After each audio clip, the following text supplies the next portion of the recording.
ஒரு கட்டி தானே இருக்கு. சரி அது கரெக்ட் தான், ஒரே இடத்துல வேலை முடிஞ்சிருது.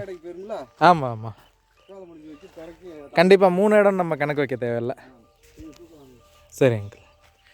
எப்படியும் பக்கடா கழிச்சு போடும்போது கட்டை நீங்கள் சொன்ன மாதிரி 150 200 தான். இது ஒரு 250, அதான் 400 மூடை கணக்கு வச்சுக்கோங்க. சரி அங்கிள்.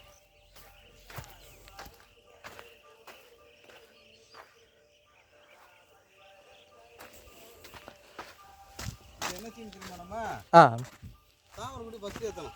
பரவாயில்ல, சொன்ன மாதிரி கரெக்டாக வச்சுருக்காங்க. சொன்னேன் கிரேடுனா தனியாக தண்ணி இருக்கக்கூடாது அப்படின்னு சொன்னேன். கரெக்டாக இருக்குன்னு சொன்னாங்க.